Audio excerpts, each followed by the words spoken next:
All right, I'm trying another one of these, except this time I've changed the camera angle to something wider. Might be too wide, I don't know.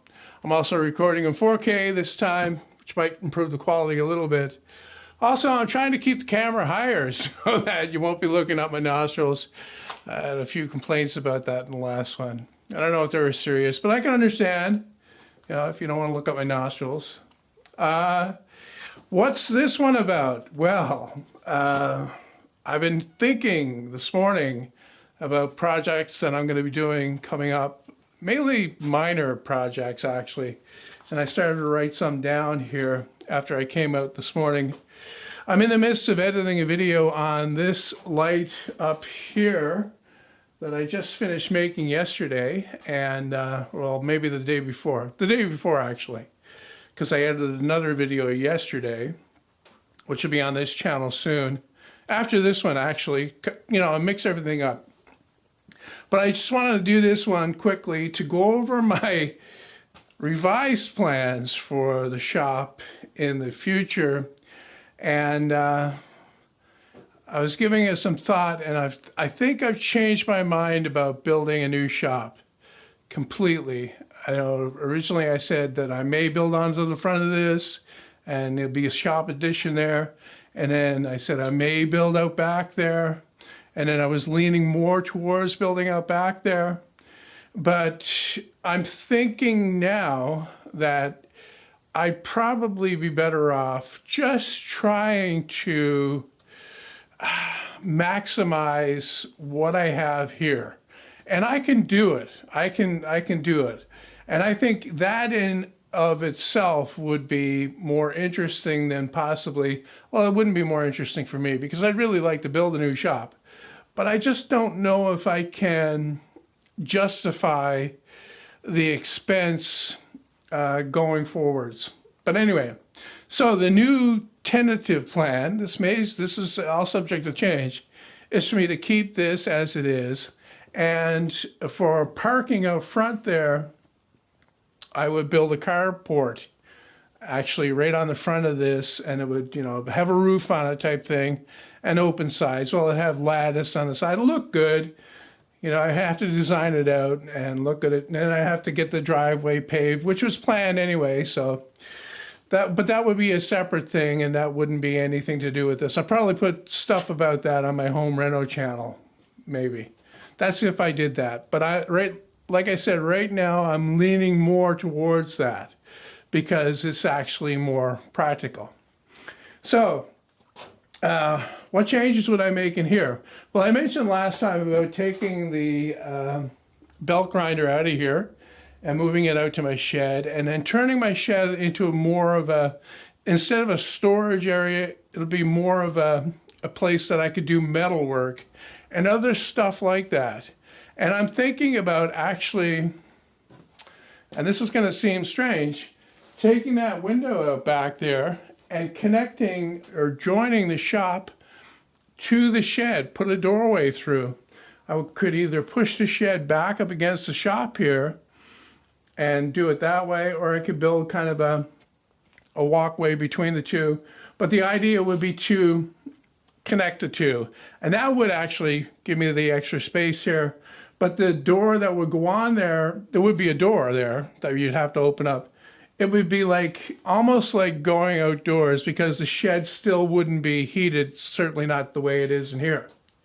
So that's the biggest possibility right now. That's what I'm thinking about, okay? So grinder goes out in the shed. That clears that space out in there. And I would move this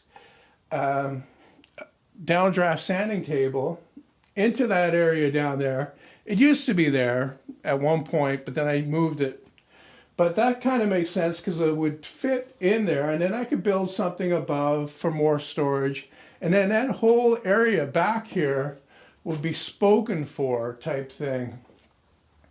And in this place right here, one of the things I want to do soon is build a new stand for this belt disc sander here. except I want to rebuild the belt disc sander. I've got several improvements in mind for it, so I figured that would be the best time to do that. Rebuild the belt disc sander, update the plans for that. I would still keep this one as a drill-driven one, but this other one would be definitely be motor-driven because it would be bigger and it'd be beefier. It'd be more capable. I'm thinking about a bigger disc on there too, maybe an 8-inch disc.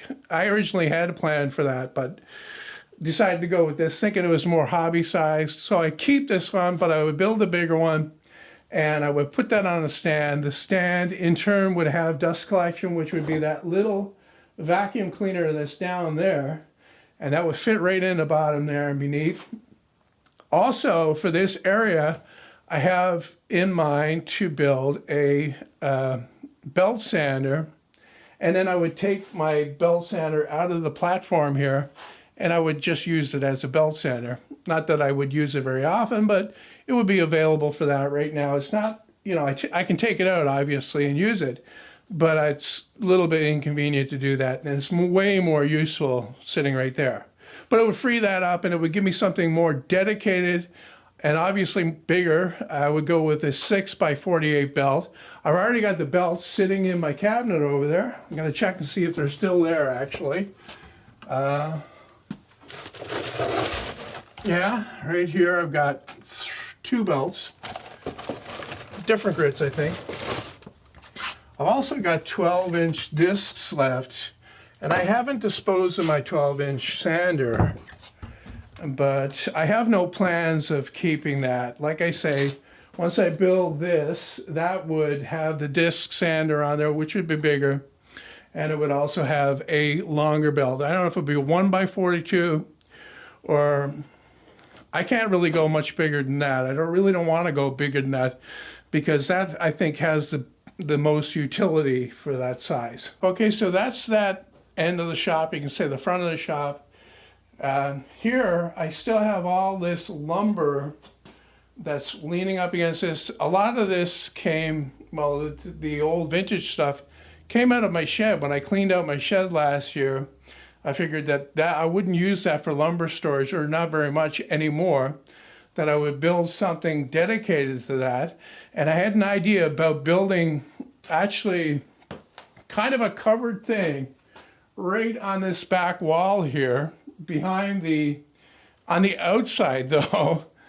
It would almost be like a covered shelf with the actual roof on it that's on the side of the shop here on the outside, and then you just walk out and go around, and you could open the doors and get the lumber out of there, and it would be, well, it would be protected from the weather. It wouldn't be kept up to, you know, internal humidity though, so that might be a bit of a problem. But usually when I make something that I'm going to have in my house, I make sure that lumber has acclimated for the inside. I would bring it inside, and I would keep it in there for a couple weeks, and that will equalize the moisture content to what it is inside my house. So like all the cherry that I bought a few months ago, and all of the ash that I bought is sitting inside my house. The cherry's in the basement, and actually the ash is sitting in my front hall.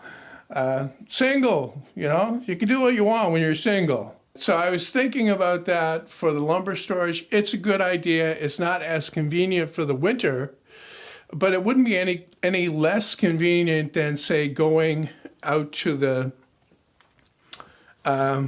shed if I stored it out there.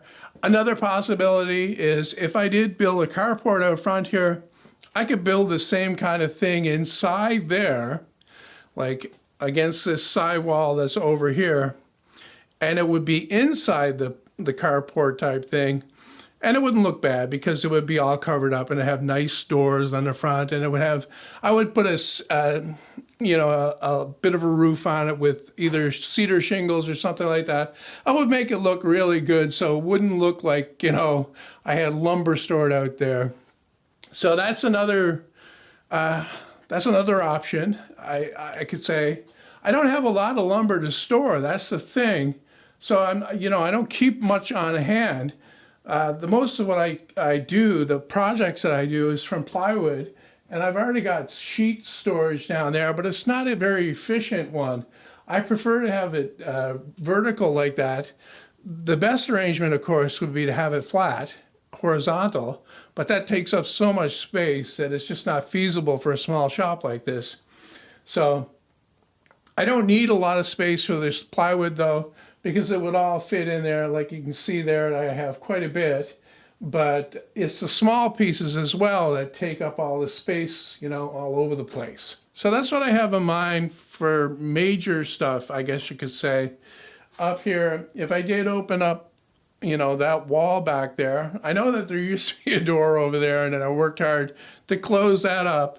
But there's no way that I'm opening that up again. First of all, it doesn't line up with where the shed is, of course. And I don't really need windows in here. I think that if I had my time back, when I originally did this shop in the beginning, I would have removed these windows altogether and got rid of them. I mean, I went to the trouble of making blinds through them. I also put window film on there to cut down on the glare. But overall, you really don't need windows in a shop when you're doing video. It's just not a good idea. Better to go with 100% artificial light, especially if you got good light like I have in here now. So if I did open up that back there, it would cause a problem for where my bandsaw is. And to be honest, the bandsaw is one of those things that I've been thinking about rebuilding. I was going to build a new wooden one that's smaller, that would be on a cart that rolls and then locks in place type thing. And I was even thinking about some way to put it inside a cabinet or something so that I could just roll it out. Very similar to the way I have the router table down there. Because the bandsaw, I use it frequently, but I don't use it enough that it has to be accessible at all times. So if I had something like that, that would be fine. I would only need a really capable, say 12-inch bandsaw, say with an 80-inch blade. If I had something like that with maybe 6 or even 8 inches of cut capacity, that would be fine for me, because the majority of the things that I do on a bandsaw are just cutting curves and things in thinner stock. I really don't do a whole lot of resawing. So that's the kind of a tentative plan for that as well. It kind of, it's kind of not good to be scrapping that saw up there because I put a lot of work into it, but I did get a lot of use out of it. I've had it for the past, how long? Well, I finished it in 2012, I think. So that's 6 years out of the saw. And it really didn't cost me very much because it was made from scrap metal. If you want to go and see how I built it, there's a very detailed build article on my website. And it goes through the whole thing from beginning to end, way more than I do now as far as covering projects in photos. I think there's something like 150 photos of the build on there. I didn't make any build videos for it. The build video really can concisely cover a lot of the details that it would take several dozen photographs to show. You can basically do in 2 minutes of video what it takes maybe 40 pictures to do. So they say that, a picture is worth 1,000 words. Video is worth maybe 1,000,000 words, if that's the measure.